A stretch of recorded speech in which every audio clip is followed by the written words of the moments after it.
Bon dia a tothom i gràcies per connectar-vos un matí avui per parlar d'un projecte que des de la Generalitat de Catalunya, des de la Direcció General d'Indústria, considerem especialment estratègic per la estratègia de desenvolupament de l'economia de l'hidrogen i de descarbonització industrial que estem intentant impulsar.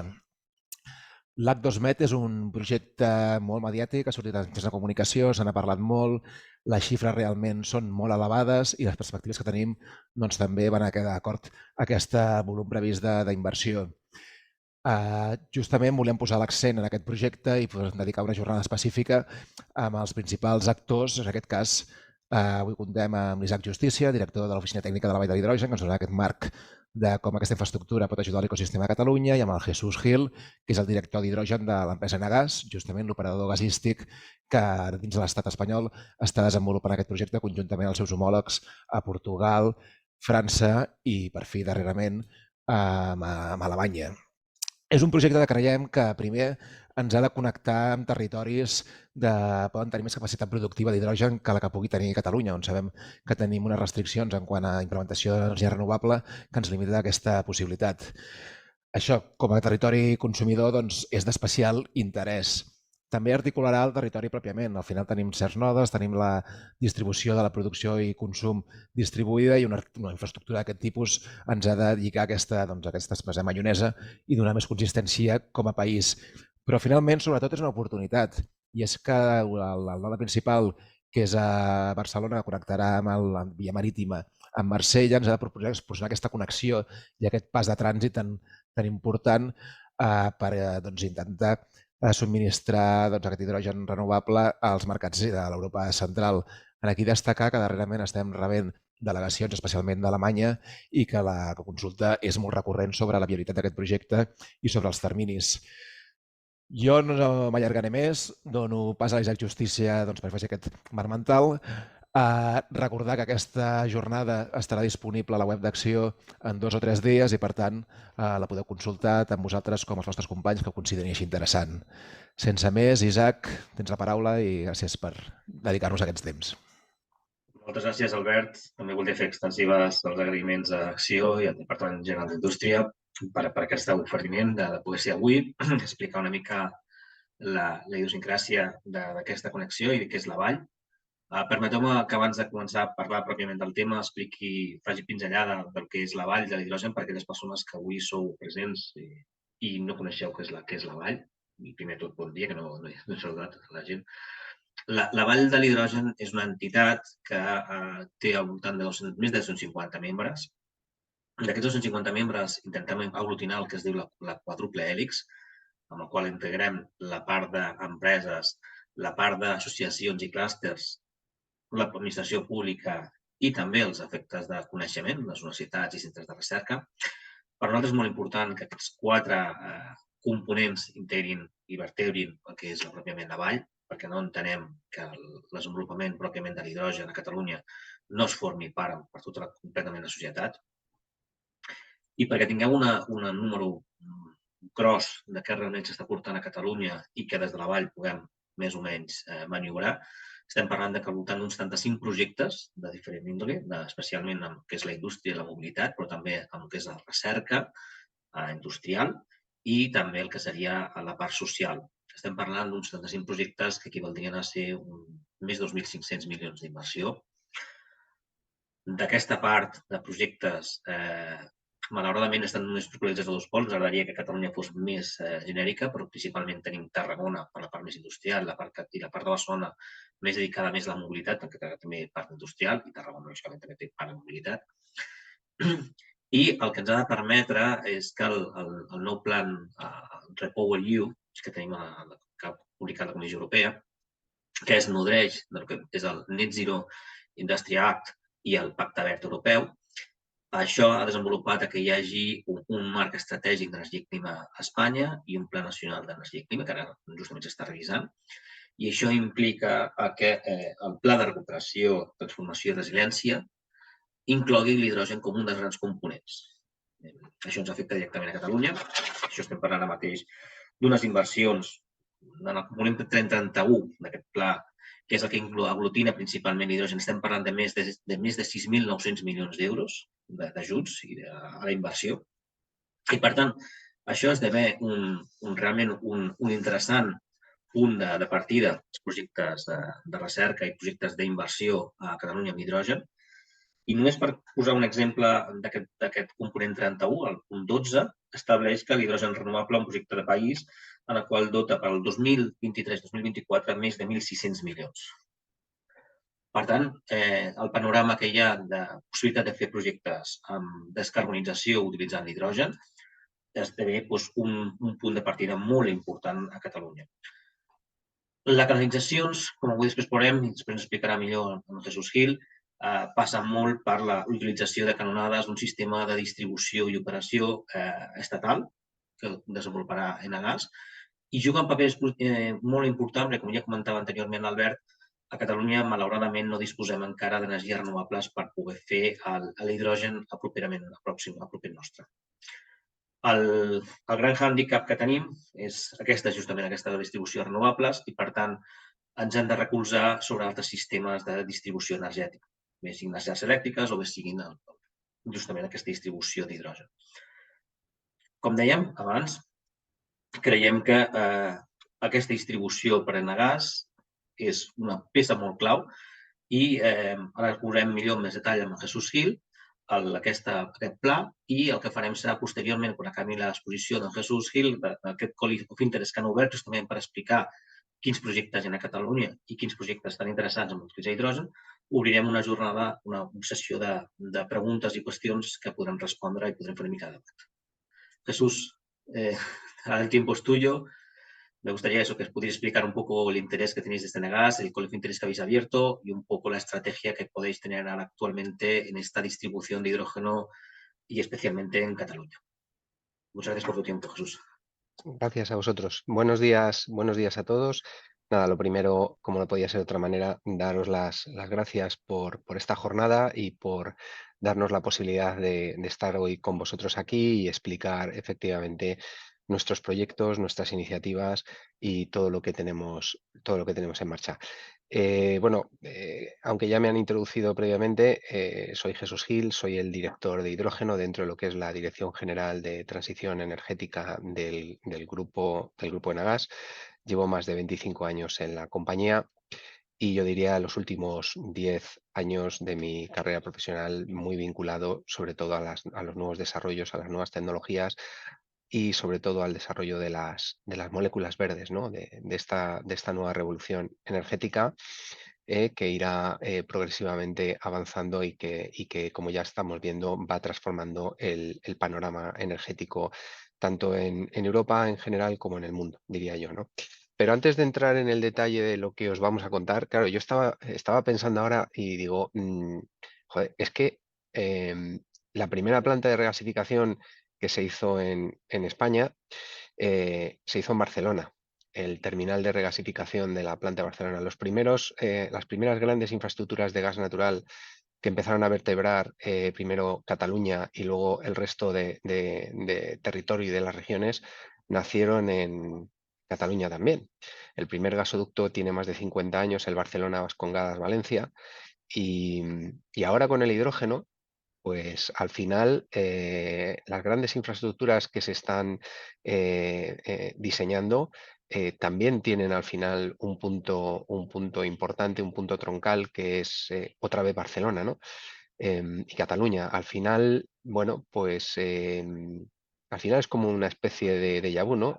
Después de 50 años es como si todo volviese un poquito a empezar, ¿no?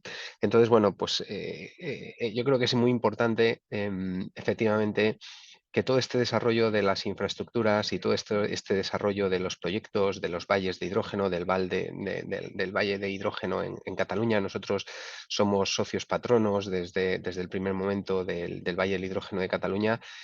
Al final, de alguna manera, es como, en cierto modo, repetir la historia, ¿no? Al final hay unos objetivos de descarbonización que ya ha explicado Isaac, hay unos objetivos, digamos, de penetración de gases renovables. La invasión de Rusia a Ucrania cambia en un determinado momento el paradigma energético, la resiliencia de los sistemas energéticos se pone a prueba durante la pandemia.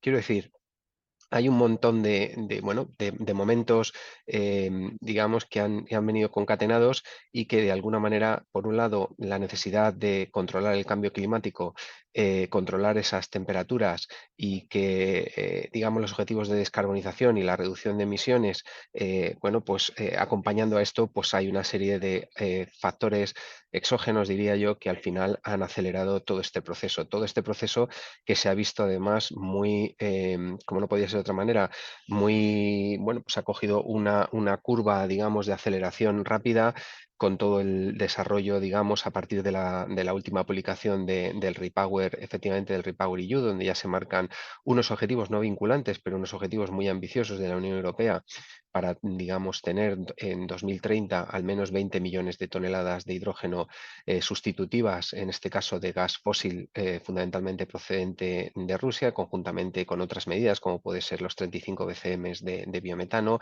medidas de eficiencia energética y medidas de electrificación a gran escala. Pero estos 20 millones de toneladas de hidrógeno cambian, lógicamente, el paradigma energético y aceleran, digamos, el despliegue, digamos, tanto de proyectos de hidrógeno, tanto en ese entendido, tanto lo que son proyectos de producción como proyectos de consumo y, lógicamente, la vertebración, digamos, de ese futuro mercado a través de lo que son las infraestructuras, digamos, que tienen que conectar, que tienen que conectar la oferta y la demanda. Ya veremos, efectivamente, si en el 2030, pues esos objetivos que marcaba ya el Green Deal, el Fit for 55, y que luego han sido, lógicamente, plasmados en Repower EU, somos capaces entre todos de conseguirlos, ¿no? Pero sí que tenemos todos muy claro que no sé si será en el 30 o en el 35, pero que el hidrógeno es una realidad y ha venido para quedarse. Y al final el mercado del hidrógeno será un mercado creciente, lógicamente en detrimento de otras fuentes de energía que a día de hoy son esenciales, como puede ser el gas natural, pero que en el medio y largo plazo, pues efectivamente irán siendo sustituidas por estos nuevos vectores energéticos. Yo tengo una presentación que voy a compartir ahora con todos vosotros en pantalla, ¿vale? Darme un segundito.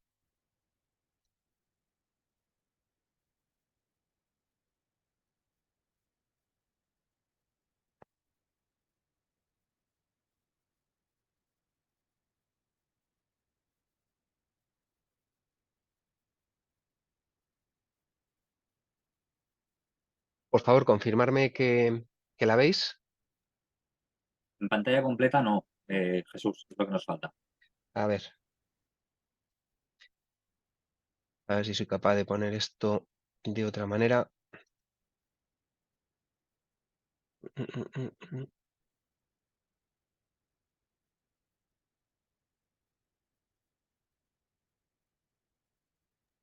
Ahora sí, perfecto, Ahora Jesús. sí, ¿no? Perfecto. Gracias.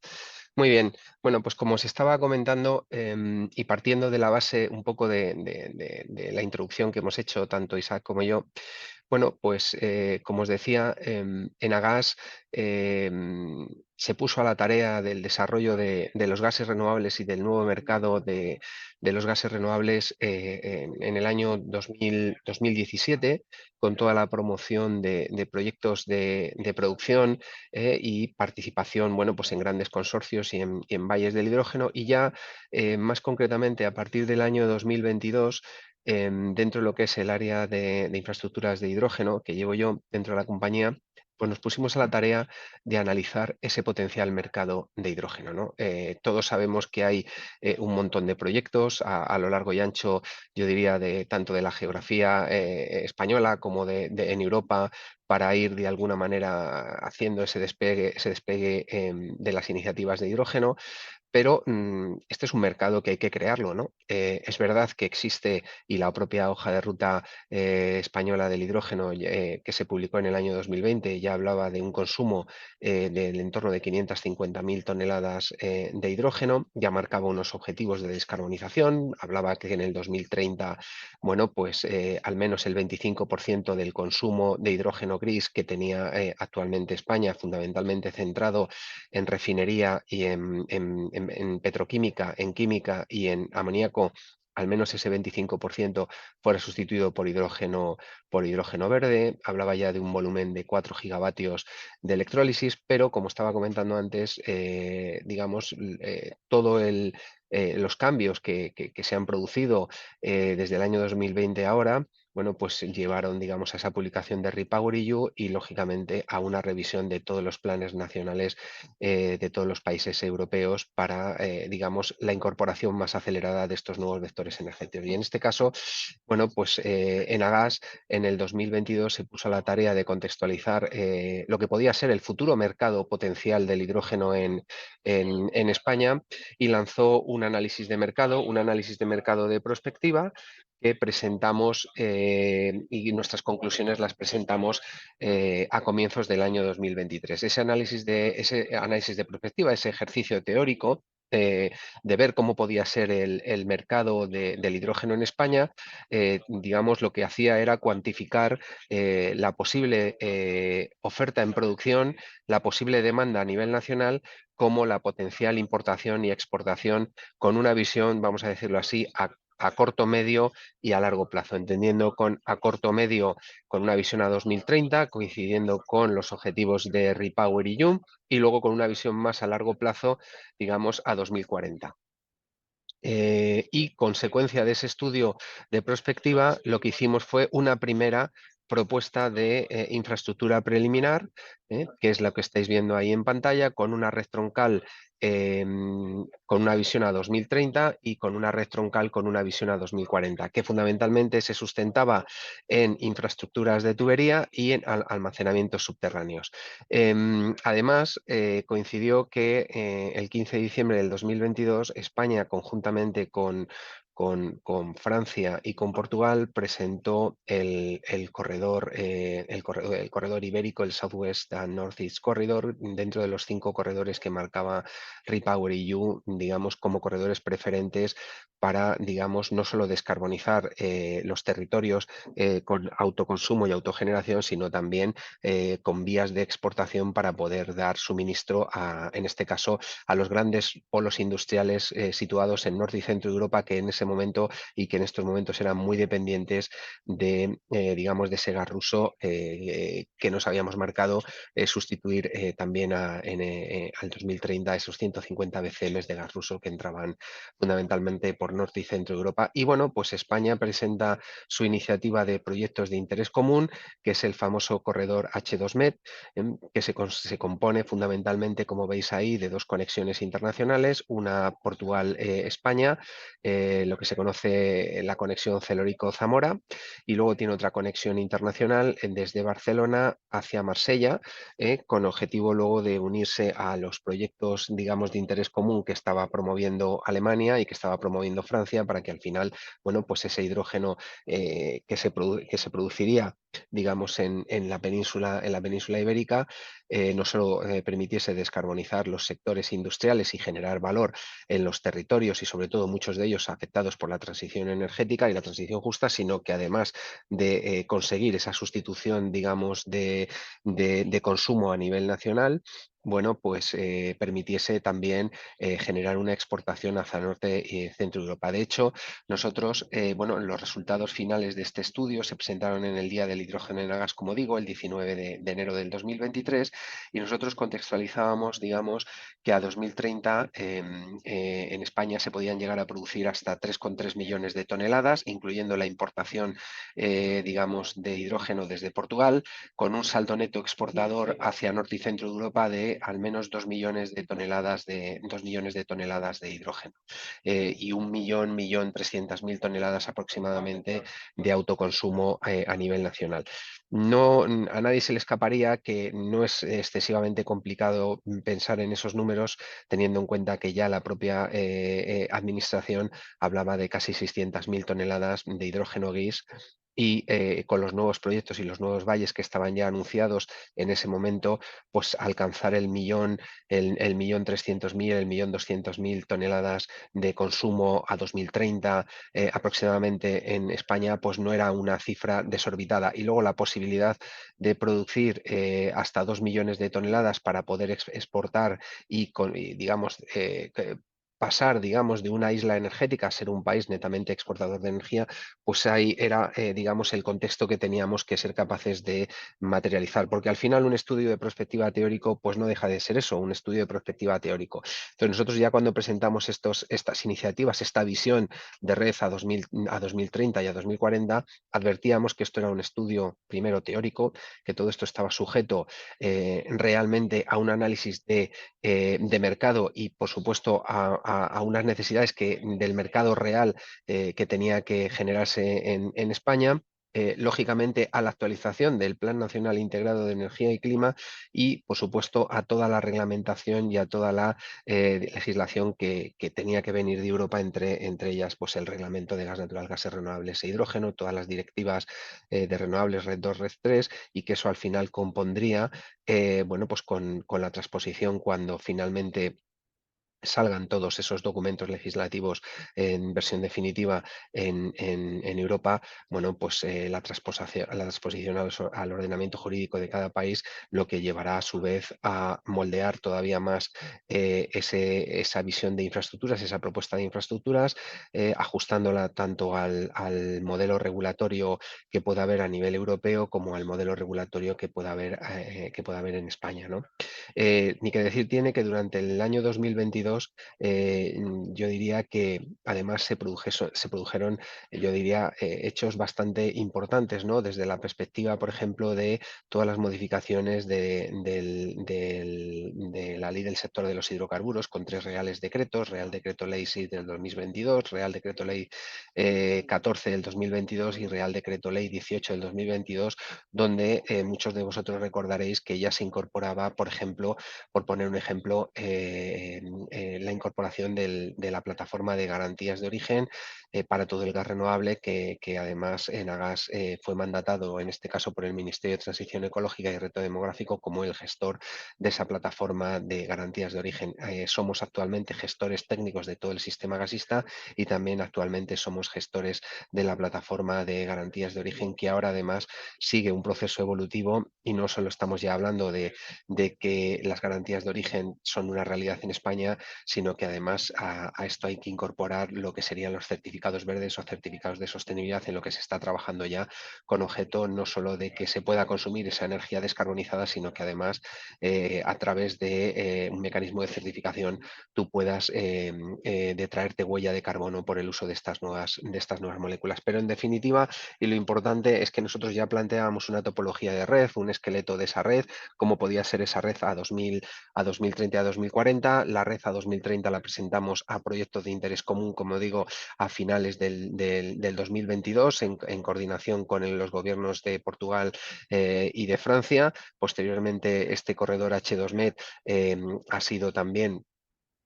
apoyado abiertamente por el gobierno de Alemania y de hecho se ha unido al propio corredor.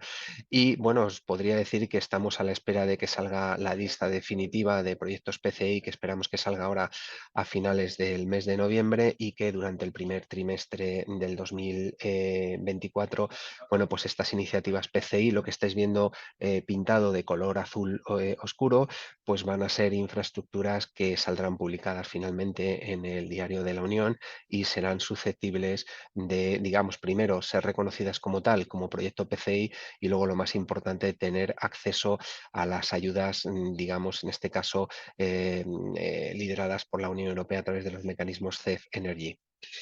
Bueno, al final, yo creo que se estaba comentando antes también, lo estaba comentando Isaac y previamente Albert.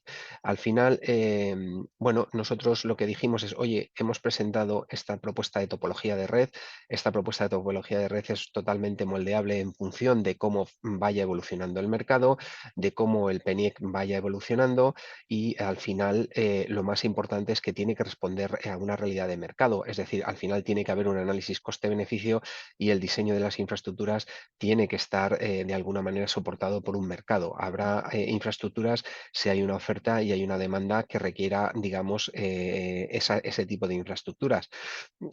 Con lo cual, otra de las cuestiones que anunciamos al comienzo de este 2023, en ese Día del Hidrógeno, es que íbamos a hacer una consulta al mercado. Íbamos a hacer una consulta global, un proceso de manifestación de interés al mercado, precisamente para que ese estudio de prospectiva, ese análisis de oferta y demanda que habíamos estado desarrollando durante más de 1 año y medio, pues realmente se contrastase con unas necesidades reales del mercado, ¿no? Y para eso íbamos a lanzar un proceso de manifestación de interés con el objetivo, lógicamente, de contrastar esas necesidades, ver que efectivamente existe o va a existir un mercado potencial a corto, medio plazo y a más largo plazo que requerirá de esas infraestructuras. Al final, ese análisis, digamos, de mercado nos llevará a ese impulso, digamos, real del desarrollo de estas infraestructuras, vertebrando todos los territorios y dando un sentido, digamos, a un mercado que vaya creciendo y que vaya aumentando tanto en oferta como en demanda. Al final, las infraestructuras, no olvidemos y no lo olvidemos, que actúan como un agente catalizador, ¿no? Al final, en el momento en que tú sabes que se van a desarrollar infraestructuras y que te va a permitir que tú, como un demandante, digamos, de un tipo de energía, en este caso estamos hablando de hidrógeno, puedas tener acceso a una infraestructura, aunque la oferta no la tengas en proximidad, pues lógicamente eso permite dinamizar el mercado, permite poner en competencia la oferta con la demanda y al final, en nuestro caso, como hacemos en el caso del gas natural, damos un servicio con una vocación de utilidad pública. Y al final, como no podía ser de otra manera, todo este proceso tenemos que garantizar que sea un proceso abierto, transparente y no discriminatorio, y yo diría objetivo. Es decir, vuelvo a repetir, al final los volúmenes y las cantidades de hidrógeno de las que estamos hablando implican muchos gigavatios, tanto de generación eléctrica renovable como gigavatios de electrólisis. Y el proceso tiene que ser objetivo desde la perspectiva de que el requerimiento de infraestructuras vendrá acompañado de una necesidad de mercado y de un análisis coste-beneficio, y que al final esas infraestructuras tengan un sentido práctico, ¿no? Y sean, digamos, el elemento vertebrador de ese potencial mercado. Como yo siempre digo, al final deberíamos de llegar al punto que tenemos, por ejemplo, con el caso del gas natural o con otras energías, ¿no?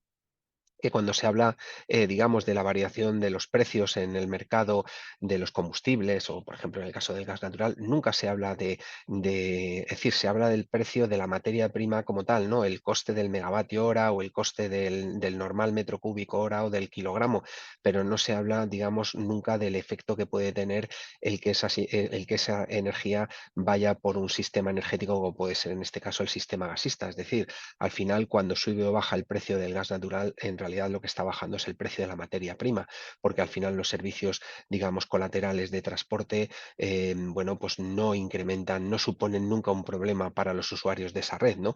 Entonces, en este sentido, ese es nuestro objetivo último también, es decir, que al final el menor de los problemas, en este caso para el futuro mercado de hidrógeno, es que haya unas infraestructuras, es decir, las infraestructuras tienen que estar ahí, tienen que tener servicio de utilidad pública, pero desde el punto de vista de impacto económico en el coste global del megavatio hora de esa energía no supongan, digamos, ningún extra coste o algo que haga prohibitivo el acceso a esa energía. Es decir, el mercado al final lo marca la oferta y la demanda, y el servicio, en este caso de energía, que es el que damos nosotros a través de las infraestructuras, pues tiene que ser un complemento más en el precio, pero no debe de ser nunca un problema ni debe de ser lo que marque el hecho de que el hidrógeno pueda tener o no viabilidad en su desarrollo. ¿Vale?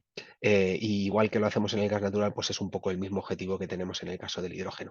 Al final, como no podía ser de otra manera, todo este proceso de manifestación de interés, de empezar a desarrollar una planificación de infraestructuras a medio y largo plazo, que aunque sea indicativa, tiene que ser un proceso totalmente coordinado con los agentes claves del sector. Entonces, este tema, bueno, pues además de que lo estamos coordinando, como no podía ser con el Ministerio de Transición Ecológica, técnica, también con el regulador, lo estamos coordinando lógicamente con todos los agentes fundamentales y claves, en el caso de Cataluña, con la Generalitat de Cataluña. Por eso estamos hoy aquí, ¿no? Precisamente porque, como ellos han comentado ya y como también ha comentado Isaac como director técnico del Valle del Hidrógeno, es un proyecto clave, ¿no? El desarrollo de estas infraestructuras y que al final Cataluña disponga de, digamos, de unas infraestructuras que permita conectar, digamos, donde están los grandes polos de demanda, donde hay necesidad de descarbonización, donde está la gran industria, donde están las refinerías, donde está la petroquímica, donde están las plantas de químicos,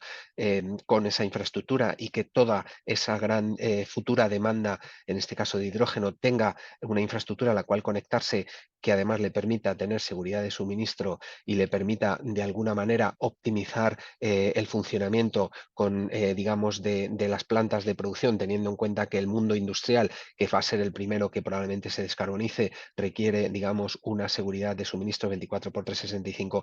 Eso te lo da, lógicamente, tener, digamos, una capacidad, por un lado, de gestionar moléculas no en segundos, sino en días, y yo diría casi en meses, como nos pasa con el caso del gas natural, ¿vale? Y luego, sobre todo, en el desarrollo del almacenamiento estacional, en este caso del hidrógeno, que es muy importante tenerlo en cuenta, porque el mercado del hidrógeno, en comparación con otros mercados, la diferencia fundamental es que tiene, digamos, un perfil de demanda, fundamentalmente el perfil industrial, que va a ser el que primero, entiendo yo, que se descarbonizará por el uso de este hidrógeno, conjuntamente con el sector de los grandes transportes, requiere, digamos, una seguridad de suministro 24/365, ¿no? Y eso, al final, con una fuente de aprovisionamiento, en este caso de energía, como es fundamentalmente las energías renovables, que tienen mucha estacionalidad y tienen, digamos, un funcionamiento pulsante en el tiempo, lógicamente las infraestructuras con la capacidad de almacenamiento, digamos, que puede tener el sistema de hidrógeno, van a ser la garantía de que todo el proceso funcione de una manera optimizada y coordinada. Como digo, es un proceso que estamos coordinando con todos los agentes claves del sector. Aquí también he de decir que en Agas, igual que pasa con el caso de las infraestructuras de transporte de gas natural, nosotros no llegamos en la mayoría de los casos al cliente final. Nosotros no hacemos, como se suele decir, la última milla entre medias de la gran infraestructura que estamos promoviendo nosotros y el usuario final. En muchos casos hay una red de distribución que también permitirá vertebrar el territorio, y ahí, lógicamente, hay unos agentes muy importantes que son las compañías distribuidoras, con las que, lógicamente, también nos estamos coordinando para, de alguna manera, llevar esos suministros a los clientes finales, ¿vale? Al final, nosotros somos los que tenemos las grandes autopistas, tanto del gas natural como a futuro las del hidrógeno, pero el hidrógeno tendrá su propio mercado y digamos, y su separación de actividades. De hecho, en los paquetes legislativos que están ahora mismo en discusión, precisamente en trílogos en Europa, una de las cuestiones precisamente que se está mirando con mucho cuidado es la separación de actividades, y que al final, efectivamente, pues se está viendo si la configuración, digamos, de un mercado muy parecido en estructura como el que hay actualmente en el gas natural, pues es el óptimo y el idóneo para el futuro del hidrógeno. Desde la perspectiva de una compañía como Enagas, entendemos que nosotros, nuestro cometido es llegar, digamos, construir las grandes infraestructuras que permitan llegar y llevar ese hidrógeno a los grandes polos industriales y a los grandes polos químicos que hay, digamos, en todos los territorios, pero lógicamente en muchos casos no seremos los que acabemos distribuyendo hasta la última milla, hasta el último cliente, ese hidrógeno. Para eso hay otros agentes de mercado, en este caso los distribuidores, que tienen de alguna manera ese rol muy importante. Y además también habrá otro rol muy importante que también estamos empezando a visualizar, que es el rol de los comercializadores, ¿vale? Al final estamos viendo que, igual que en otro tipo de moléculas descarbonizadas, en el caso del hidrógeno también está empezando, digamos, a meterse dentro del portfolio de compañías comercializadoras la posibilidad de comercializar este hidrógeno renovable en sustitución de otros combustibles. Para esto es muy importante el sistema de garantías de origen y, lógicamente, los certificados de sostenibilidad, ¿vale? Porque eso es lo que va a permitir, de alguna manera, ese despliegue tanto de infraestructuras como de usuarios y, sobre todo, de compañías comercializadoras que puedan empezar a meter dentro de su portfolio de productos también este tipo de soluciones descarbonizadas, al igual que hay en otras con otro tipo de moléculas como pues el biogás o el biometano. El objetivo al final de este proceso de manifestación de interés, como no podía ser de otra manera, como digo, es al final moldear esas infraestructuras que nosotros a partir de un análisis teórico hemos puesto encima de la mesa y hemos visionado. A nadie se le escapará, si veis la topología de lo que se planteó, bueno, pues que por un lado las infraestructuras actúan como un gran colector de recogida en zonas donde el hidrógeno es por producción muy competitivo.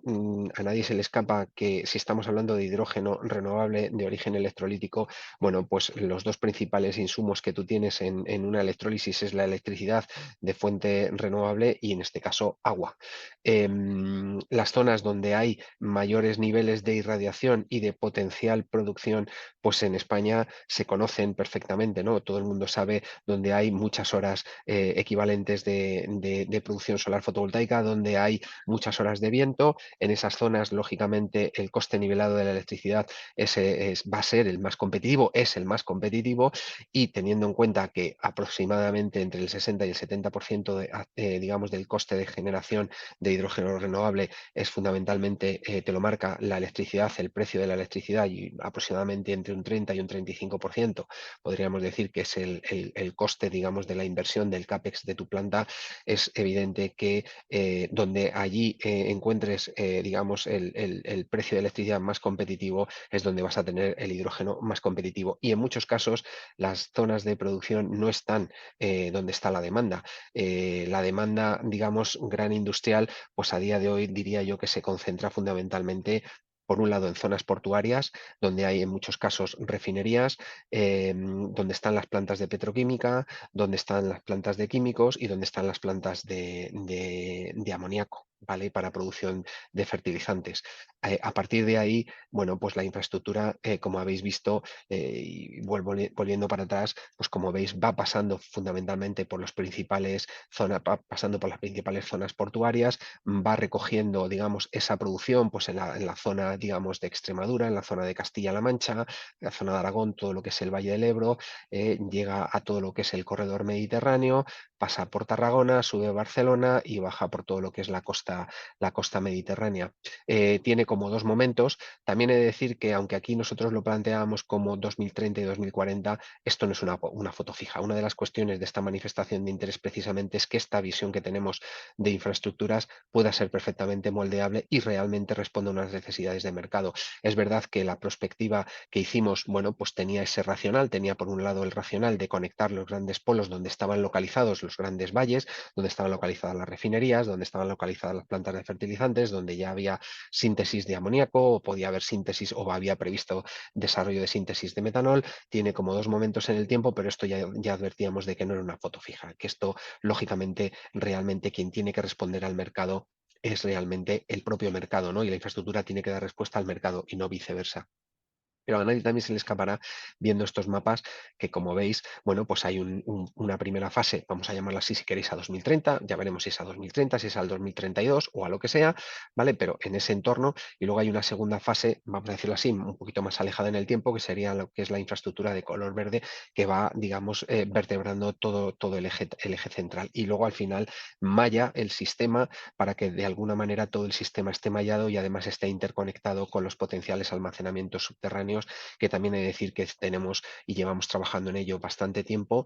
Y bueno, pues tenemos ya bastante avanzado dos de ellos que también se solicitaron a PCI en la cordillera cantábrica, y a 2040 la posible reconversión del almacenamiento que tenemos en Yela, que es un almacenamiento, digamos, de acuífero salino profundo y que es relativamente factible reconvertirlo parcial o totalmente al uso de almacenamiento de hidrógeno, ¿no? En cualquier caso, estas infraestructuras, como digo, ahora mismo, con todo el proceso que tenemos abierto de manifestación de interés y de call for interest, pues precisamente es lo que vamos a analizar. Vamos a analizar si efectivamente nos falta infraestructura, vamos a analizar si lo que veíamos nosotros al 2030, pues realmente tiene sentido que sea el 2030, o a lo mejor digamos, nos surgen nuevos proyectos y nuevas iniciativas que de alguna manera nos llevan a que esas infraestructuras, en vez de ser al 2030, pues sean un poquito más tarde, y las que a lo mejor pensábamos que podían ser al 2040, pues sean antes, es decir, que puedan surgir nuevas infraestructuras. A nadie se le escapa que gran parte de la infraestructura de hidrógeno va a ir en paralelo con la infraestructura gasista actual, y a lo largo del tiempo a nadie se le escapa que tendrá que haber un phase out y un phase in, es decir, salida de algo de la infraestructura de gas natural, con la posibilidad de que pueda ser reconvertida también a infraestructura en hidrógeno. A día de hoy yo diría que más del 80% de la infraestructura de hidrógeno, sobre todo la que está pensada al 2030, es infraestructura de nueva construcción, incluyendo por supuesto las dos conexiones internacionales, la que va con Portugal y la que va con Francia. ¿Vale? Y es verdad que la infraestructura a 2040 o a 2045, esa es la que entendemos que puede ser susceptible de que pueda venir de una reconversión a medio o largo plazo de parte de la infraestructura troncal de gas natural a hidrógeno. Todo vendrá como consecuencia, por un lado, de que haya una menor demanda y que al final la infraestructura de gas natural en cierto momento pueda quedarse excedentaria desde una perspectiva de utilización, y luego, lógicamente, el análisis técnico y de precualificación y de cualificación de esa infraestructura de gas natural para pasarla a hidrógeno, que evidentemente no es una cosa tan evidente, ¿no? No estamos hablando en ningún caso de una solución de mezcla de hidrógeno con gas natural, eso es otro tema. El blending no tiene nada que ver con esto que estamos hablando. De lo que estamos hablando es de infraestructuras dedicadas 100% de hidrógeno, y aquellas que puedan salir de la infraestructura de gas natural y pasar al sistema de hidrógeno serían tuberías también dedicadas expresamente a hidrógeno. ¿Vale? Siempre y cuando, lógicamente, técnicamente hablando, y desde un punto de vista de integridad y desde un punto de vista de cambio de uso y desde un punto de vista administrativo, se puede hacer en tiempo y forma, y por supuesto que el sistema de gas natural no se vea mermado en su seguridad de suministro por el hecho de querer sacar infraestructura de un sistema para pasarlo a otro. ¿Vale? En cualquier caso, ¿cuál es el calendario que manejamos? Bueno, pues el calendario que estamos ahora mismo manejando es que, como estaba comentando antes, nosotros a comienzos de este año presentamos esa propuesta de red y también dijimos que íbamos a lanzar esta consulta de mercado. Hemos estado trabajando desde enero hasta septiembre en preparar todo el sistema de la plataforma para lanzar el proceso de Call for Interest, y el 14 de septiembre hicimos un primer webinar presentando, digamos, al mercado nuestra salida de esta consulta, digamos, a nivel general, esta manifestación de interés, este Call for Interest, que se abrió, digamos, en una plataforma digital el 22 de septiembre de 2023. Y a día de hoy sigue abierta y va a seguir abierta hasta el 17 de noviembre del 2023. Uno de los objetivos de esta sesión de trabajo, precisamente con todos vosotros, es animaros, por un lado, si no conocíais la existencia de este proceso de Call for Interest, pues que lo conozcáis ya, que está abierto, que es un proceso que lo que trata es de contextualizar un potencial mercado. Ahora os daré algún dato más a este respecto, y lo importante es que tiene una fecha, en principio, de 17 del 11, que es donde se cerraría inicialmente este proceso de manifestación de interés, porque nuestro objetivo es que desde el 17 de noviembre hasta el 31 de enero estemos trabajando, por un lado, lógicamente, en analizar todos los datos, ¿vale?, que obtengamos de este proceso de Call for Interest, analizar la información, ver si esta información, este potencial mercado, cambia, o hay que revisar o hay que readaptar, digamos, las infraestructuras que habíamos previsto inicialmente, ¿vale?, con el objetivo de presentar estos resultados en modo agregado, ¿vale?, con todas las zonas de oferta y demanda, con fechas, con plazos y demás, en ese día del hidrógeno, ese segundo día del hidrógeno que tiene previsto Enagas hacerlo el 31 de enero del 2024. El resultado de todo este proceso llevará de nuevo a una contextualización del mercado y a unas infraestructuras que realmente respondan, digamos, a ese mercado. Como os podéis imaginar, toda la información, y ahora os detallaré un poquito más qué información se pide dentro de este proceso de Call for Interest, para nosotros, partiendo de la base de que somos un servicio, digamos, de utilidad pública, y que nosotros no estamos ni en la comercialización, ni en la producción, ni en nada, digamos, no somos un agente del mercado, somos un desarrollador de infraestructuras. Para nosotros conocer el mercado para lo que nos sirve es para diseñar una red de infraestructuras que responda a las necesidades de mercado y que ante un análisis de coste-beneficio pues tenga, digamos, un racional.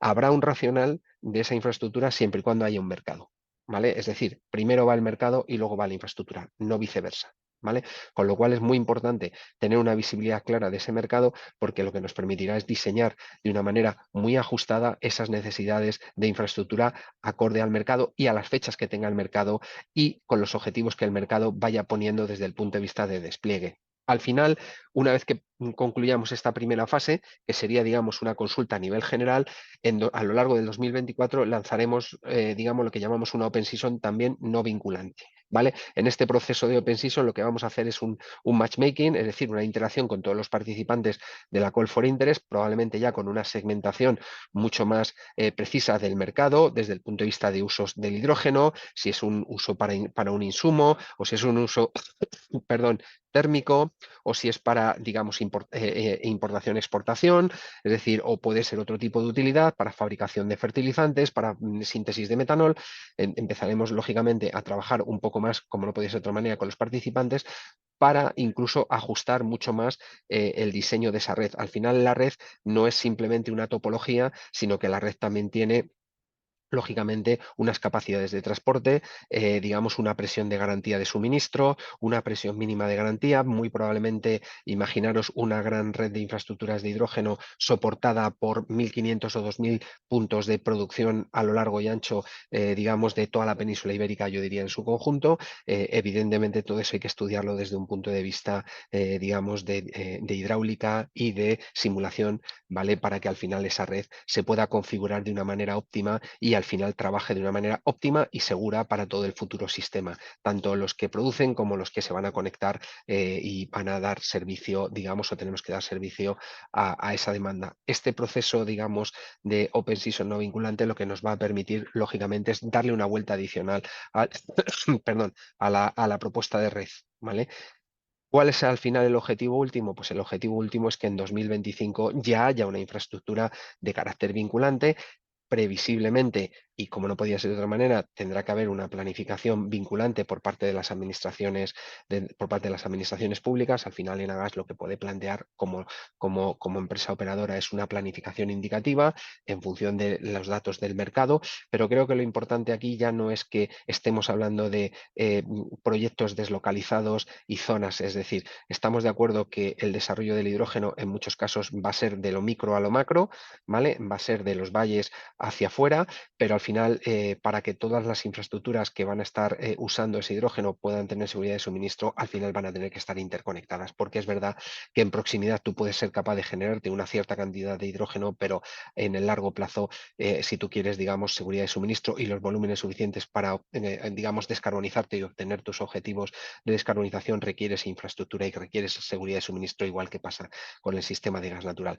Como veis, al final estamos hablando casi de un proceso que dura 2 años, lo hemos puesto en marcha en 2023, todo este proceso esperamos que se concluya en 2025 y en paralelo con todo esto, bueno, pues lógicamente tenemos que estar trabajando en todo lo que son simulaciones hidráulicas, simulaciones dinámicas, ver cómo es la configuración del sistema, cómo se tienen que desarrollar las infraestructuras, la topología de las infraestructuras, las plantas de compresión y lógicamente con 2 conexiones internacionales con un objetivo claro, que la que estamos hablando que saldría de Barcelona y conectaría con Marsella tiene un objetivo de ser capaz de suplir al menos el 10% de los objetivos que tenía REPowerEU de 20 millones. Estamos hablando de 2 millones de toneladas saliendo, en este caso, por una infraestructura submarina. Lógicamente, el reto es importante, pero es verdad y debo decir que los resultados que estamos obteniendo de este proceso de Call for Interest son muy alentadores y van muy en línea con lo que nosotros ya presentamos como análisis de prospectiva el año pasado. Adicionalmente a esto, desde el punto de vista de autoconsumo a nivel nacional, bueno, pues esos 11 gigavatios que tiene actualmente el Plan Nacional Integrado de Energía y Clima y ese 75% digamos, de objetivo de descarbonización, perdón, y de incorporación, digamos, de hidrógeno verde en sustitución de hidrógeno gris, conjuntamente con los combustibles procedentes de fuentes no biológicas, creemos que bueno, pues todo lo que estamos haciendo y todo este despliegue, digamos, de Call for Interest y estas infraestructuras van muy alineadas con esto que estamos visualizando, ¿vale? Con lo cual, bueno, pues tenemos la tranquilidad de que el proceso va por buen camino, los resultados son muy esperanzadores y pensamos que al final las infraestructuras realmente van a responder a un mercado real, que es el que vamos a tratar de contextualizar en estos días y poderlo presentar a comienzos del año que viene. Pero ¿cómo contextualizamos todo esto? Bueno, pues como os he dicho, tenemos abierto todo esto en un proceso, en una plataforma digital y digamos que ¿qué es la caracterización del mercado? Pues al final el mercado lo dan los usuarios. ¿Y cuáles son los futuros usuarios de ese futuro mercado de hidrógeno? Pues están los señores que van a producir el hidrógeno, están los señores que van a consumir el hidrógeno y están los señores que van a comercializar el hidrógeno. Y teniendo en cuenta que esto es un mercado en plena ebullición y en pleno germen, lo que estamos visualizando es que en muchas zonas hay consorcios donde están productores, consumidores e incluso comercializadores dentro del propio consorcio. Es decir, que la plataforma y el sistema digital para todo el proceso de Call for Interest te permite caracterizarte o bien como productor, o bien como consumidor, o bien como comercializador, o una mezcla de. Puedes caracterizarte hasta con 7 perfiles. Puedes ser productor-consumidor, puedes ser consumidor y comercializador, puede ser productor, consumidor y comercializador, puede ser solo comercializador, puede ser solo consumidor o productor. ¿Qué es lo que buscamos cuando de alguna manera tú entras en la plataforma?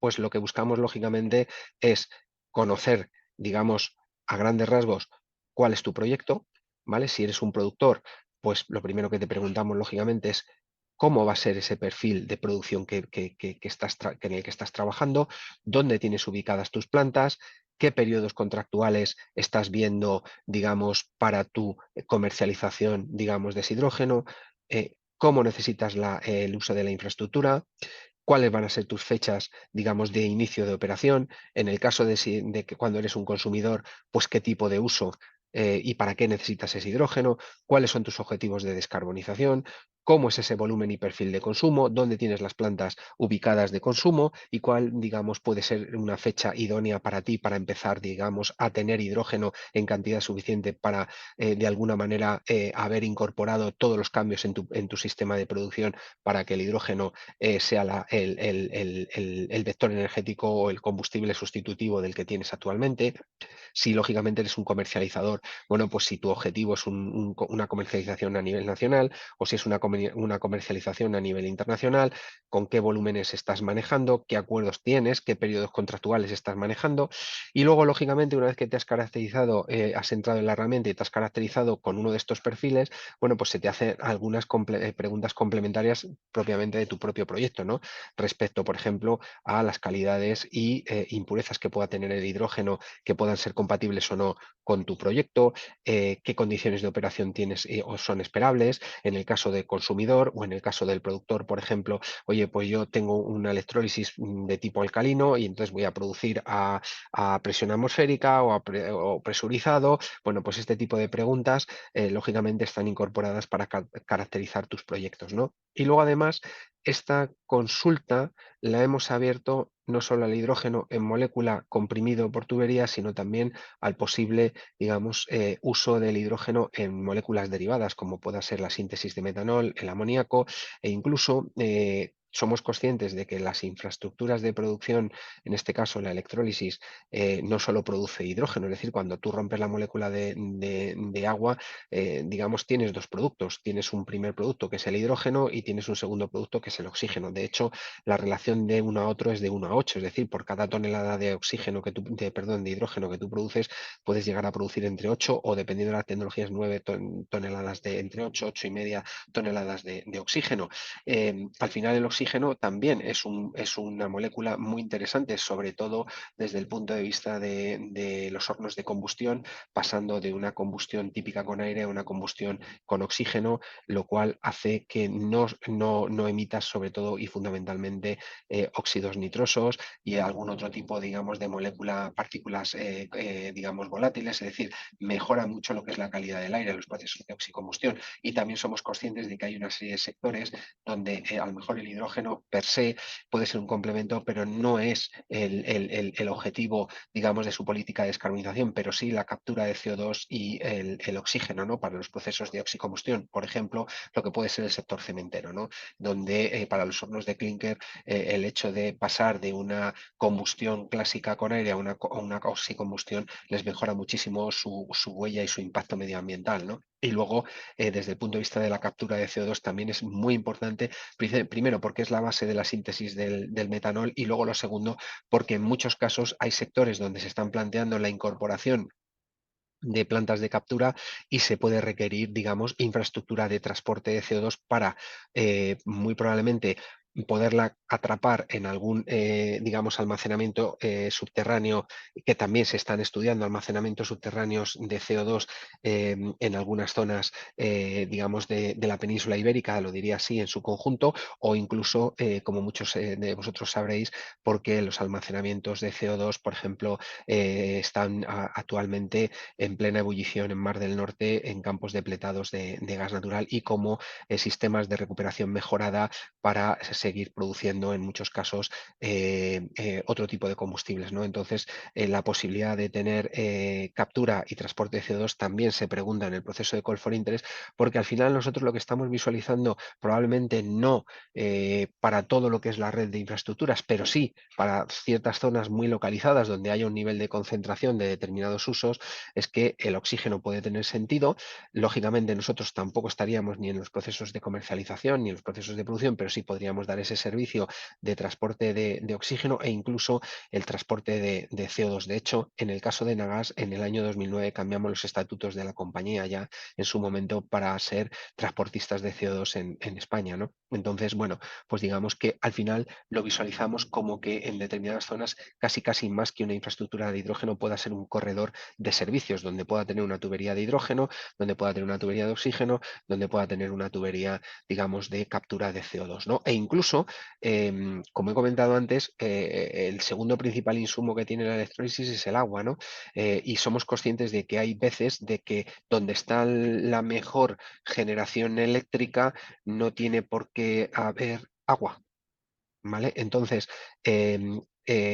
bueno, nuestro objetivo, lógicamente, no es desarrollar redes de agua ni vertebrar infraestructura de agua, pero también entendemos que en un determinado momento, para algún tipo de proyecto, sobre todo a gran escala, aprovechando el corredor de la tubería de hidrógeno, se puede meter también una tubería de agua, porque tengan la captación a, qué sé yo, a 50, a 30, a 40, a 60 kilómetros de la planta de electrólisis, aprovechando el propio corredor de la infraestructura de hidrógeno. En un determinado momento se pueda tirar una tubería de agua precisamente para dar el servicio a esa gran planta de electrólisis. Al final lo que estamos haciendo es vertebrar el territorio y generar, digamos, valor añadido en los territorios, y generar, digamos, servicios nuevos en los territorios. Al final, todo este proceso, como no podía ser de otra manera, como digo, está encapsulado en una plataforma digital. Hemos estado trabajando durante todo este año en que ese proceso que quede encapsulado sea totalmente confidencial. Nosotros no vamos lógicamente, a compartir ningún dato de los proyectos que se suban a la plataforma en ningún modo y de ninguna manera, y lo que haremos será presentar datos agregados como conclusión del estudio, igual que hicimos el año pasado cuando hicimos el análisis de mercado de prospectiva. Pues este año haremos un poco lo mismo, porque al final el objetivo para nosotros no es los datos comerciales, al final el objetivo para nosotros es diseñar una red de infraestructuras que lógicamente sirva para el proceso y el objetivo que estamos buscando. Por eso, antes de poder entrar en la plataforma para subir tus proyectos, para poderte caracterizar como un usuario de la plataforma, lo primero que tienes que firmar es un acuerdo de confidencialidad que se hace a través de un sistema totalmente encriptado. Lo firmáis, nos llega a nosotros lo devolvemos, y una vez que el proceso se ha concluido, además se piden unos poderes de firma para comprobar que la persona que firma ese NDA, bueno, pues tiene capacidad de poder firmarlo. Recibes un password y un número de usuario, y a partir de ahí es cuando ya puedes acceder a la plataforma y puedes de alguna manera acceder a todos los cuestionarios, ¿no? Os pongo aquí un poquito lo que veis, ¿no? Básicamente lo que pone ahí, todo esto que estáis viendo al final está todo digitalizado, pero bueno, en en su momento fueron cuestionarios que estuvimos trabajando para caracterizar todo el mercado y entonces, bueno, lo que veis más a la izquierda que pone información general sería lo básico que tengo que hacer, digamos, de poner los datos de mi empresa para logarme, ¿vale? Y una vez que ya tengo, digamos, lo que llamamos nosotros el proceso de pre-call, es decir, ya he entrado, ya he conseguido el número de usuario y el password, entro ya en la plataforma y accedo, digamos, al primer cuestionario, que es cómo me caracterizo. Bueno, pues si soy un consumidor, pues tengo que rellenar una serie de cuestiones, si soy un productor, pues otras, y si soy un comercializador, pues otras.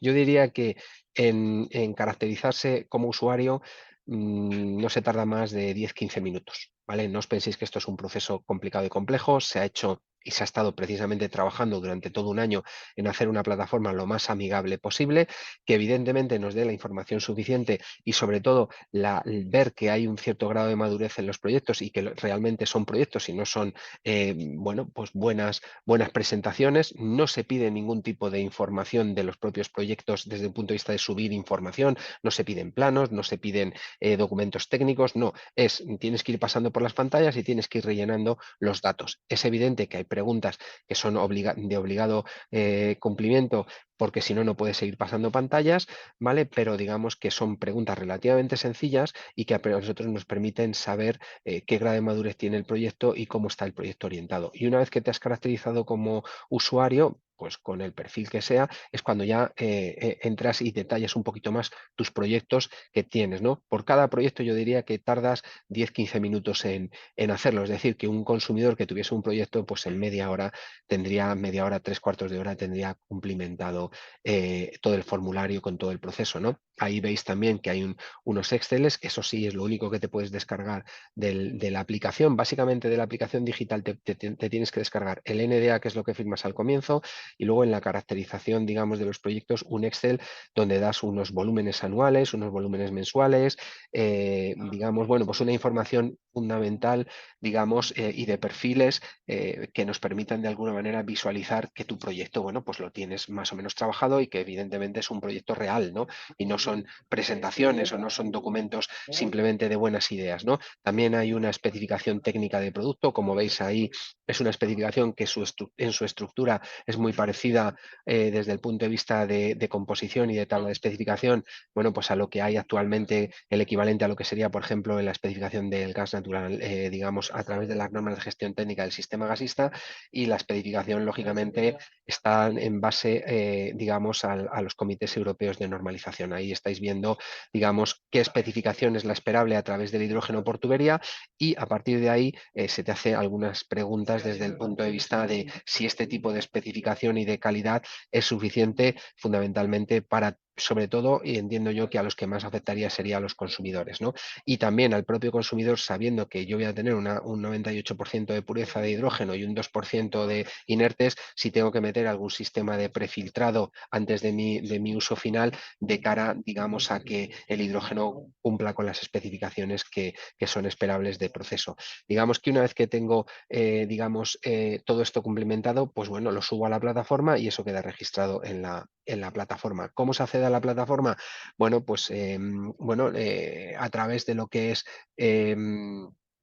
la página web de Nagas. De hecho, abajo tenéis el enlace directo, te lleva, digamos, a toda la documentación relativa al proceso de Call for Interest. ¿Qué os encontráis en la plataforma, en la página web de Nagas? Bueno, pues os encontraréis grabados todos los webinars, el webinar que hicimos el día 14, luego hubo otro el día 14 de septiembre, luego hubo otro el día 3 de octubre, digamos, un webinar más técnico explicando el manejo de la propia herramienta digital. Hay un vídeo grabado de manejo de la herramienta digital, porque en su momento dijimos, oye, para el manejo de la herramienta, ¿qué tiene más sentido? ¿Un manual o una imagen a través de vídeo que vaya explicando todos los pasos? Y entendíamos que era mucho más práctico y creemos que hemos acertado desde el punto de vista de la herramienta el presentar todo esto, digamos, a través de un sistema totalmente digitalizado y que al final el soporte lo tengas en vídeo, ¿no? Luego tenés también todas las presentaciones que hemos venido desarrollando hasta la fecha, y luego tienes tu acceso a la propia plataforma. He de decir que todo este proceso no es un proceso, digamos, es un proceso soportado a través de un equipo de Call for Interest, un equipo que está haciendo el front comercial con todos los, digamos, todas las compañías que se han logado y que están dentro del proceso de Call for Interest. Es decir, no hay una máquina y tú cuando descuelgas o llamas a un teléfono, mandas un correo, te contesta una máquina. No, hay un equipo de personas que además he de decir que son muy proactivas, que en el momento en que ven que las compañías se logan y entran y tienen sus números de usuario, su password y tal, son muy proactivas y te ayudan a la hora de ir cumplimentando los cuestionarios. Cualquier duda que tengas, te echan una mano. ¿Vale? Sin esto hay más de 60 compañías, no sé si son 70 ya dadas de alta, más de 300 y pico proyectos, casi 350 proyectos dados de alta, y os diría que los resultados, como os estaba diciendo antes, van por muy buen camino. Nada, yo aquí ya acabaría, digamos, lo que es la presentación, digamos, y lo que os quería comentar. Importante, dos mensajes muy importantes o tres mensajes muy importantes para todos. Lo primero, las infraestructuras tendrán sentido si hay un mercado. Por eso estamos hoy aquí, por eso estamos hablando con vosotros, todos los que tengáis un proyecto de hidrógeno, y somos conscientes de que a lo mejor desde el punto de vista de la producción lo puedo tener más claro, desde el punto de vista del consumo, pues igual no tengo más dudas porque me han contado que si, bueno, pues esto del hidrógeno, que si no hay hidrógeno, que si el precio del hidrógeno, que si, bueno, yo diría, si tenéis en los objetivos de descarbonización de vuestra compañía, aunque sea a medio largo plazo, y fijaros lo que os digo, estamos hablando de aquí a 10 años, pero ya mi consejo de administración, mis comités de inversión en los objetivos y en la estrategia a largo plazo de mi compañía ya contemplan la posibilidad de incorporar hidrógeno renovable en la matriz, digamos, de descarbonización, y como, digamos, como futuro consumidor, yo os diría que aunque no tengáis perfectamente bien detallado cómo voy a desarrollar mi proyecto, estoy seguro que muchos de vosotros sí que tendréis unos objetivos de descarbonización, sí que tenéis una huella a batir, sí que tenéis, digamos, unos objetivos ESG que incorporarán toda la reducción de emisiones. Bueno, pues podemos trabajar con vosotros y podemos echaros una mano para que subáis la iniciativa. Para mí lo más importante, y con esto he dicho que el proceso dura 2 años, pero también es verdad que es bueno que desde el principio se sepa que en una ubicación, en una geografía concreta, hay una serie de proyectos que en principio, aunque sea a medio o largo plazo, aunque sea de aquí a 10 años, van a consumir hidrógeno. Para nosotros es muy importante esto porque nos permite de alguna manera ir poniendo en contexto digamos, el potencial mercado de hidrógeno. Tener en cuenta que el desarrollo de infraestructuras va a llevar con una planificación vinculante al menos 2 años, ¿vale? Y que al final todo el proceso de desarrollo de infraestructuras, las infraestructuras no se construyen de un día para otro. Pensar que los 12.000 kilómetros de tubería que tenemos y todas las infraestructuras que tenemos de gas natural en España y fundamentalmente, digamos, en Europa, llevan más de 50 años para tener la estructura, digamos, que vemos ahora, ¿no? Entonces, quiero decir que hay tiempo. Lo importante es que subáis las iniciativas y que empiecen a, digamos, a poner en contexto, por un lado, que en España hay consumo y que España necesita descarbonizarse, y que por territorios, regiones, digamos, tienen sus objetivos de descarbonización y tienen que estar ahí, y que el hidrógeno sea una realidad, ¿vale? En el caso de Cataluña, ni que decir tiene, que está el Valle del Hidrógeno, están todas las grandes iniciativas, están los polos químicos, el área metropolitana de Barcelona, quiero decir, bueno, y luego está la salida natural hacia Europa. Entonces es muy importante que en Cataluña se haga un gran esfuerzo para poner de manifiesto todas las iniciativas de hidrógeno en este proceso de Call for Interest. Lo tendremos abierto hasta el 17 de noviembre, pero también he de deciros que si no lo tenéis claro y al final no veis capacidad de poder subir ahora la información, que en 2024 se va a volver a abrir todo este proceso y volveremos, lógicamente, a consultar al mercado para afinar mucho más. Entonces, a lo mejor lo que no tengo ahora en el 17 de noviembre del 2023 lo tengo en junio del 2024, ¿vale? Bueno, pues que también tengamos la tranquilidad de que esto no es me he quedado fuera para siempre. No, ni muchísimo menos. No va a ser nunca ese el caso. Como digo, hay 2 años, pero sí es bueno que si ya tengo algo y ya tengo visualización de algo, cuanto antes, mucho mejor, ¿vale? Yo por mi parte no tengo más que añadir. Vale, pues muchísimas gracias, Jesús, por tu tiempo, por las explicaciones. Ahora, si te parece, mientras esperamos un poco las preguntas que nos pueden hacer los asistentes, me gustaría formularte un poco unas cuestiones que he visto y creo que estaría bien para aclarar un poco la gente realmente lo que estamos hablando ahora mismo, ¿no? Es Ujú. decir, a mí lo que me gustaría es un poco lo que comentabas, y cerrando un poco con lo que cerrabas tú ahora mismo, ¿no? Es decir, realmente una empresa ahora mismo, ¿por qué va a perder, digámosle, perder de una manera burda, no correcta? Es decir, perder 15 minutos de su tiempo en introducir un proyecto en el sistema cuando todavía a lo mejor no lo tiene maduro, ¿no? Entonces, yo lo que me gustaría es que, y corrígeme si me equivoco, yo creo que ahora mismo la distribución geográfica que habéis hecho vosotros de cómo va a ser la red troncal es la que es, pero puede haber pequeñas variaciones, puede haber pequeñas avances o retrasos de la infraestructura en función un poco de las necesidades, de los usos que pueda haber de estas organizaciones. Y por tanto, ahora es un buen momento para indicar, decir, bueno, pues cuál es realmente el desarrollo de la industria del hidrógeno alrededor de cada región, para afinar mejor esa distribución que estáis haciendo vosotros ahora mismo, para afinar también el calendario. Y por tanto, yo animaría un poco a la gente que tenga algún proyecto ahora mismo en mente, poder introducirlo porque ahora es el momento de poder diseñar mejor esta red, como tú decías bien ahora. No va a ser un dibujo que se va a hacer, que iba a cambiarse mañana mismo, sino que esto es un dibujo de una red troncal que no va a ser cuando se está instalada, cuando se puesta en marcha, no se va a ser cambiada fácilmente. Entonces, yo lo que animaría es bastante a la gente a decir, bueno, a publicar esos proyectos que aunque no tengan el 100% de madurez, pero sí que tengan un alto grado de madurez y que creen que van a ir adelante, de poder publicarlos, ¿no? Entonces, yo lo que animaría es eso. Y corrígeme, Jesús, si estamos hablando de una cosa al contrario, pero que yo creo que es eso, ¿no? Animar un poco a la gente que esté hoy a presentar esos proyectos. Totalmente, totalmente, Isaac. Ese es el objetivo. Ese es el objetivo. Y yo diría que además es muy importante que afloren las iniciativas y los proyectos. Es decir, si al final estamos hablando de que hay un mercado, es porque hay una oferta y porque hay una demanda. Entonces, en el momento en que tengamos, digamos, esa oferta y esa demanda, la infraestructura debe acompañar a esa oferta y esa demanda. A medida que vayan surgiendo todas las iniciativas y cuanto antes podamos conocer esas iniciativas y el calado de esas iniciativas, mejor definiremos la infraestructura. Y es verdad que la red troncal ya tiene un prediseño, pero lo has dicho y lo he repetido yo varias veces, no es un prediseño definitivo. Esto es un proceso de mejora continua, es un proceso de iteración. Evidentemente nosotros podremos iterar y podremos ir, digamos, rediseñando la infraestructura tanto en capacidad de transporte como en topología, en función de que haya iniciativas y proyectos que surjan y que evidentemente requieran de esa infraestructura y requieran de esa necesidad, por lo cual efectivamente es muy importante, muy, muy importante que cuanto antes todo aquel que tenga su proyecto, pues de alguna manera su proyecto figure en la base de información para poder rediseñar esa infraestructura. Además, yo diría que en el caso de Cataluña yo diría que es estratégico, entre otras cosas, porque es que la salida natural que actualmente está prevista hacia Norte y Centro Europa está por Barcelona.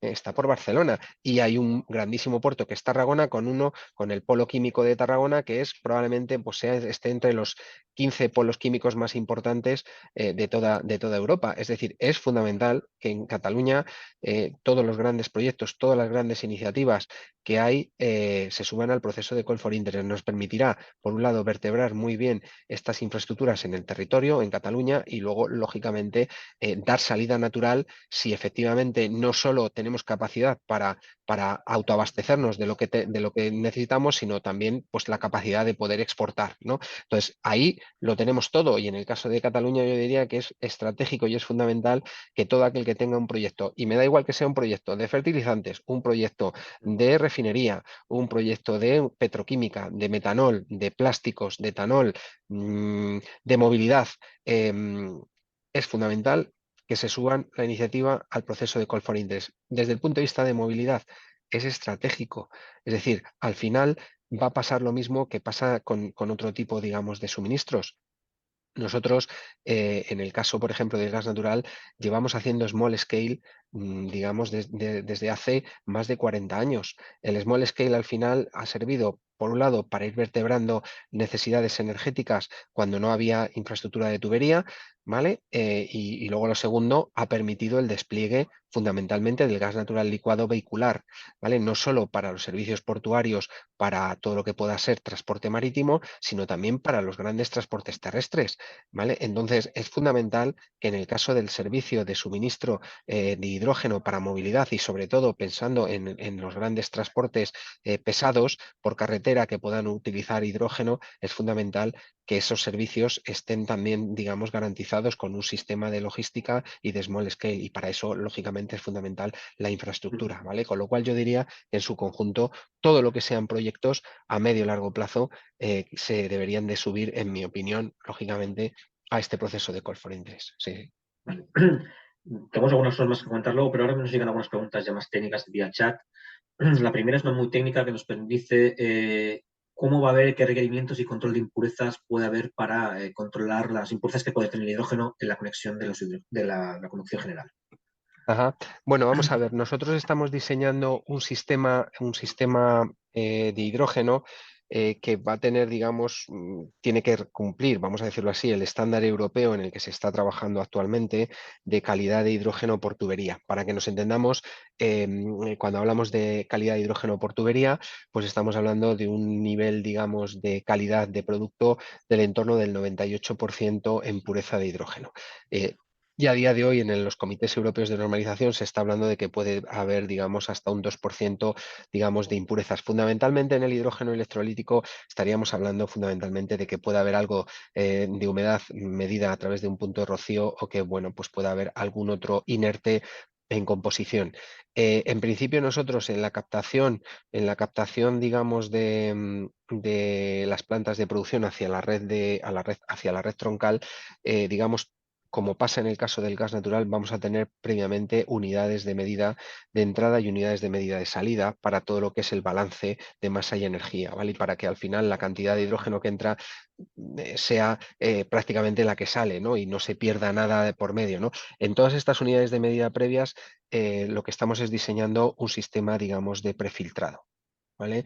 Que nos permita de alguna manera dar la calidad suficiente y digamos, con cromatografía y con análisis de proceso en línea, comprobar que ese hidrógeno que se transporta por la tubería, pues lógicamente tiene, digamos, ese nivel de calidad suficiente. A la salida de la red troncal pasará lo mismo, tendremos una unidad de medida de balance y tendremos también, digamos, como pasa en el caso del gas natural, los filtros que sean necesarios o el sistema, digamos, de acondicionamiento que sea necesario para dar la calidad que finalmente quede definida en las especificaciones técnicas de producto de hidrógeno que vaya por tubería. Sí que es verdad que es importante, y por eso lo estamos preguntando también en este proceso de Call for Interest, es, oye, mira, en los comités europeos de normalización, la calidad de producto que va a ir por la tubería tiene este estándar y nosotros tenemos el objetivo de cumplir con este estándar.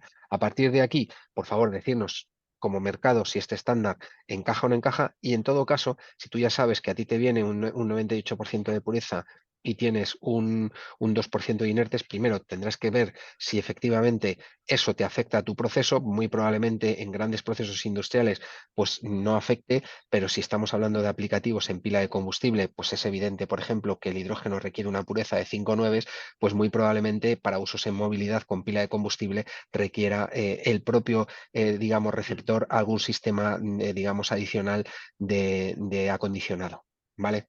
Perfecto. Hay otro que es como un poco más de reflexión que nos dice, bueno, pues que hemos dicho que la producción de hidrógeno iba a ser cerca de los puntos de producción eléctrica y no de los puntos de consumo. Entonces nos lanza la pregunta, ¿realmente el coste de transporte de hidrógeno es más económico que el transporte de electricidad?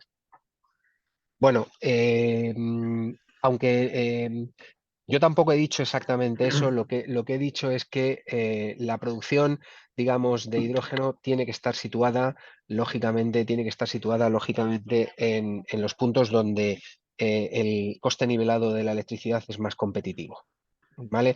Es evidente que tú puedes acabar colocando electrolizadores y puedes acabar tirando líneas de alta tensión, ¿vale? En corriente alterna, en 220 kilovoltios y en 400 kilovoltios.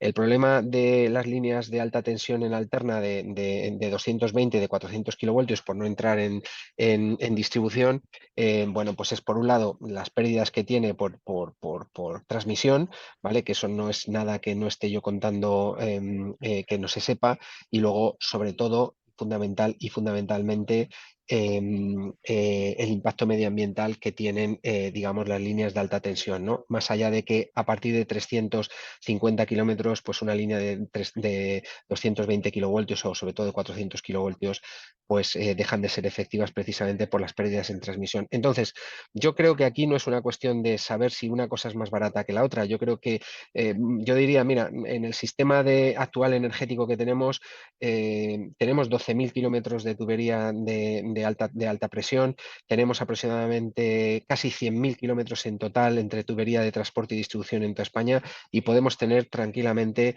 200.000 kilómetros de líneas eléctricas en toda España, ¿vale? No me sé exactamente el número de la línea eléctrica, pero probablemente estemos en una relación de 1 o 2.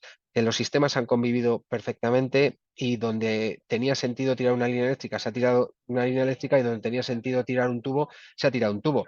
Desde mi punto de vista, en el hidrógeno va a pasar lo mismo. Donde sea necesario tirar un tubo, se tirará un tubo, y donde sea necesario tirar una línea eléctrica, pues se tirará una línea eléctrica. ¿Por qué? Porque el racional económico es lo que te va a llevar. Si al final, desde un punto de vista medioambiental o factores exógenos, lo que te pide al final es que sea una infraestructura de un tipo y no sea de otro, pues al final el sentido común te llevará a tener, y a la planificación energética te llevará a tener que hacer lo que corresponda y que sea, digamos, más beneficioso para todos. Por tanto, yo no entro en esa polémica de qué es más barato y qué es más caro. Pues depende, porque dependiendo del momento y de la circunstancia, pues a lo mejor me sale mejor una línea eléctrica que un tubo, o viceversa, o me sale mejor un tubo que una línea eléctrica. Correcto. Luego también habrá una parte más de impacto ambiental, etcétera, que habrá que combinarlo en cada momento y en cada proyecto. Correcto, correcto. Luego nos hace una pregunta que yo creo que está contestada. Dice, ¿qué tipo de proyectos de hidrógeno son los que estamos buscando? Hidrógenos para almacenamiento de energía, hidrógeno para combustible, para combustión de vehículos, usos industriales. Yo creo que lo hemos comentado ya, es decir, que estamos buscando todo tipo de proyectos, Correcto. con lo cual, bueno, yo creo que esta pregunta la tenemos ya contestada.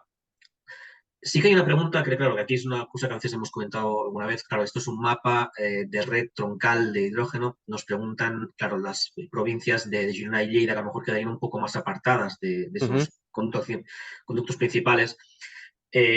¿Cómo les podría llegar este hidrógeno, ¿no? Entonces, poco yo enlazo, supongo que contestarás tú. Creo que las empresas distribuidoras que puedan haber a continuación, como ahora mismo ocurre con el gas natural, pues serán las encargadas de transportar. En el caso que hubiera realmente proyectos estratégicos importantísimos en las provincias bueno, por el momento no han aflorado, pero si salieran, yo creo que desde Nagas lo podríais contemplar como una canalización más. Correcto, correcto. Y por tanto, justamente este Call of Interest coge todavía más importancia. Es decir, si realmente hay proyectos en las dos provincias, pues se contemplarían, ¿no? Correcto, lo has explicado perfectamente, Isaac. No hace falta que diga yo nada más, porque lo has contado perfectamente.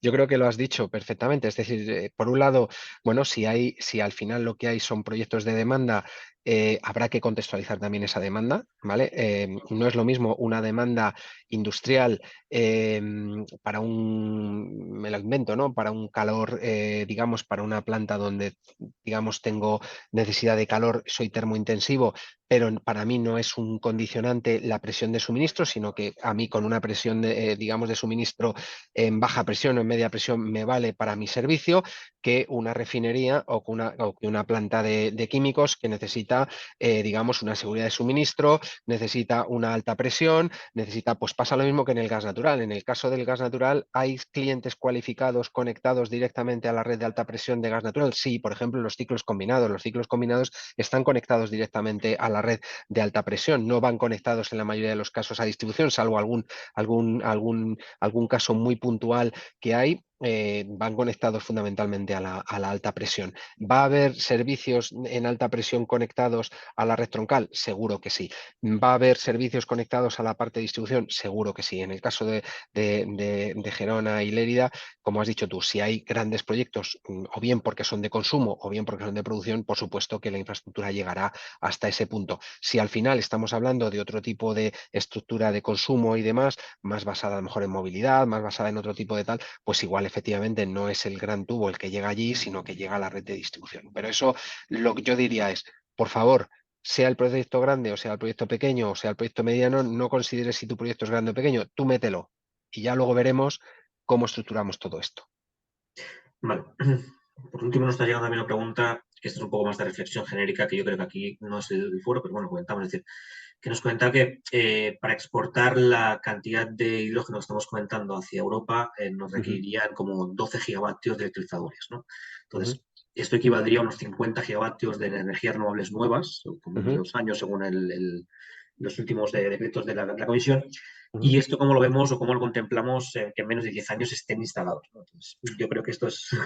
Pues es un challenge para todo el mundo, ¿vale? Pero le voy a corregir, para dar 2 millones de toneladas de hidrógeno no son 12 gigavatios, para dar 2 millones de toneladas son 29 gigavatios de electrólisis y casi 79 gigavatios de renovables. ¿Vale? O sea, nosotros ya hicimos esos datos, ya hemos dado esos datos previamente y estamos hablando, es decir, sobre la persona que ha hecho su reflexión, yo diría que va casi multiplicado por 3.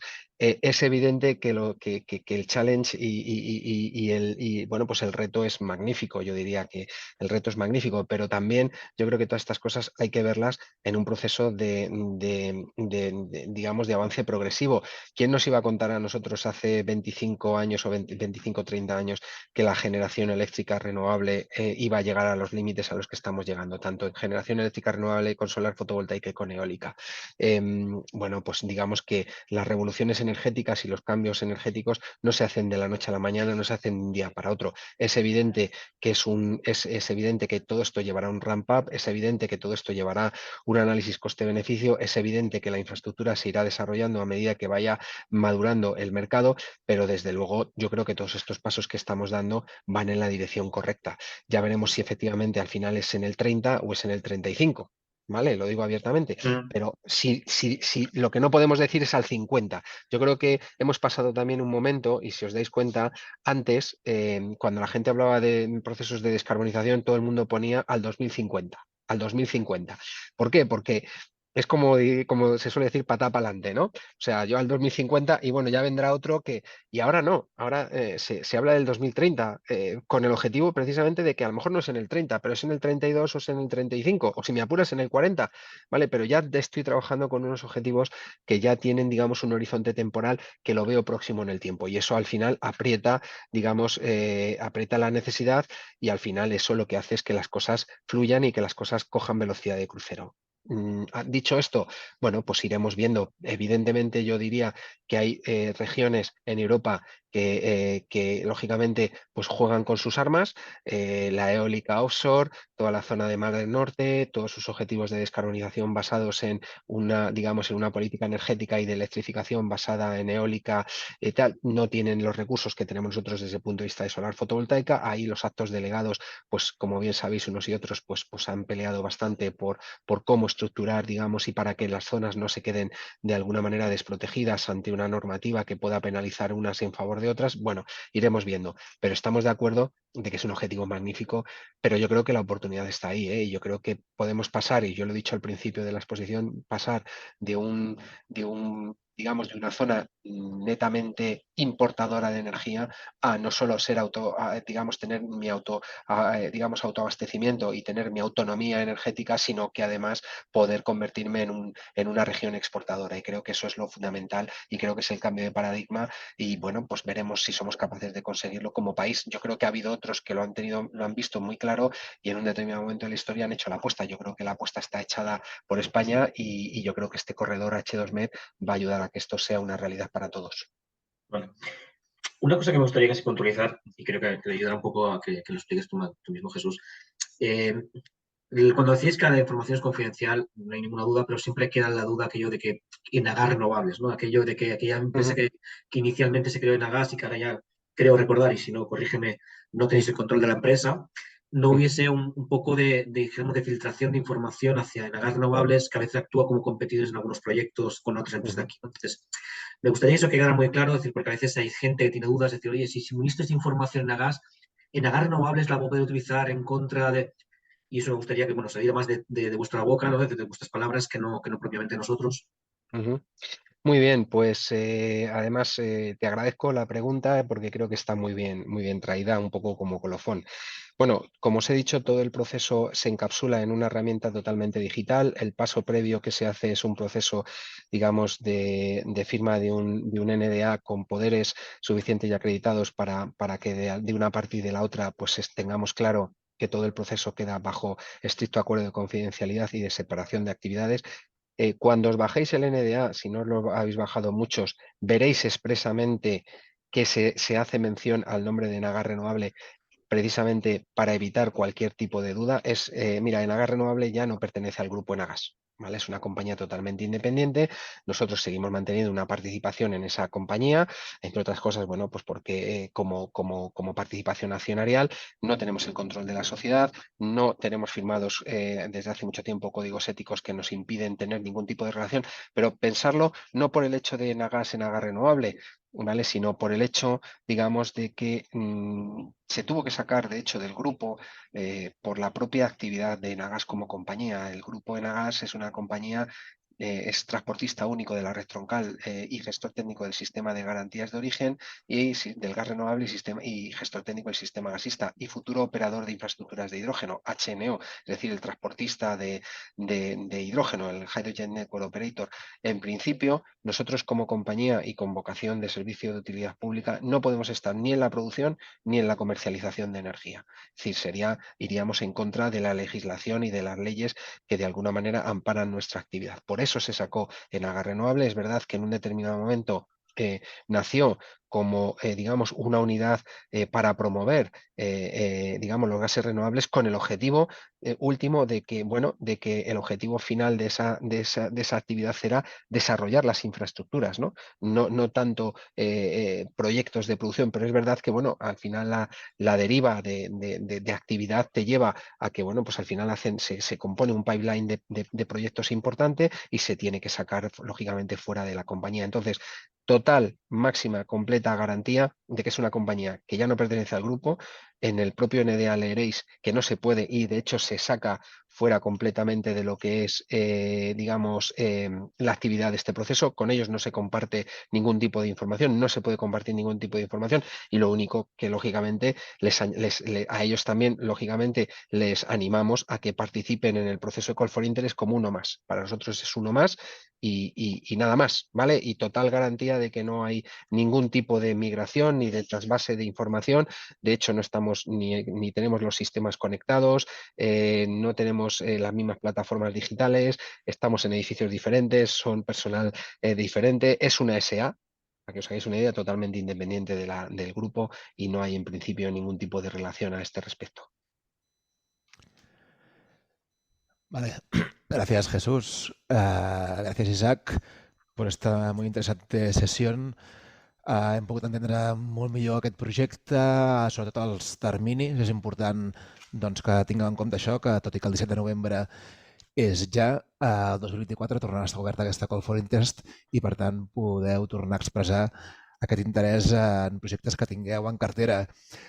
També dic que nosaltres, i també aquí l'Isaac, com a la Vall de l'Hidrogen, com a instrument clau per desenvolupar aquesta economia de l'hidrogen i per descarbonitzar la indústria, que és un dels grans reptes que tenim per davant, doncs, tenir aquesta foto tan a present, com va dir molt bé el Jesús, aquesta perspectiva futura. Al final estem parlant d'un nou paradigma i, per tant, quan mirem el 2030 no podem assegurar cap on anirà doncs, tota la indústria, però sí que ens agradaria fer doncs, aquestes perspectives i aquestes projeccions. El 2023 ja sembla que la descarbonització és un fet que no es pot aturar. Deia el Jesús que abans parlant del 2050, ara ja parlem del 2030. Evidentment, doncs, els episodis climàtics severs, Tot el tema del mercat d'emissions de CO2 està també creixent molt i suposarà un cost important per a les empreses. Per tant, aquesta descarbonització ja no la podem mirar tant a futur, sinó l'hem de mirar ja com un present. I aquí, tant altre cop, la Vall de l'Hidrogen com també la Generalitat, a través del Departament d'Empresa, com també l'Acció Climàtica, dins de les seves competències, potser no tant amb la molècula renovable, també amb electrificació i altres vectors que té aquesta matriu de descarbonització, estem treballant en aquest sentit.